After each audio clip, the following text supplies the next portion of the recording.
How do you grieve so you can heal? When the bully has the pen, the badge, the camera, the noose, the knee, the guns, and the gavel, and they all travel. They touch your life and your father's and your grandfather's and your grandfather's father. How do you find peace when the message is that you're a legal target? Do you find the buildings to burn them down while destruction allows me to feel it doesn't necessarily heal? Do you find the streets to march on? Well, that's been done before, so now we kneel.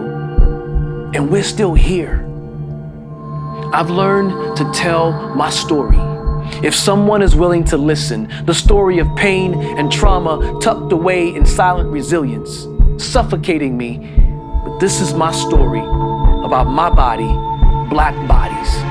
Our bodies are the fruit of our history. The trauma I carry is the fruit of history too.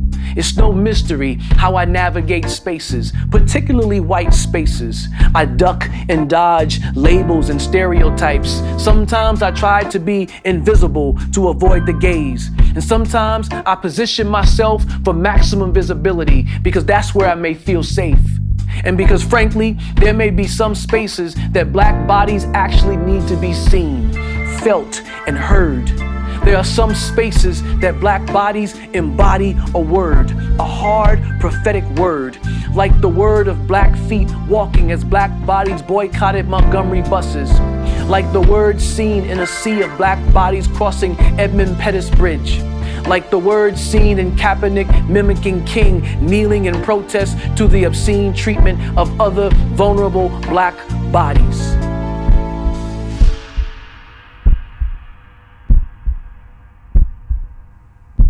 My body tells a story that not everyone wants to hear. It will force you to cringe from its intro through its chapters into the conclusion of its narrative. It's a song that will make some dance, some lament, and some close their ears. My body is a chorus in itself, a refrain that sounds like a repetition of cries to one person and a beautiful melody to another.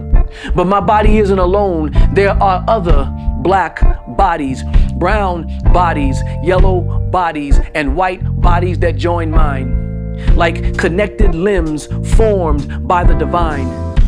The ligaments that connect us all are made of trauma that inflicts us all.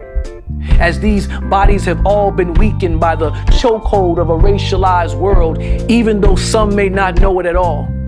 But they can be strengthened by radical solidarity between us all in resistance to the invisibility of the historically and notoriously white power structures that may not have hands, but they emit toxins that murder us all.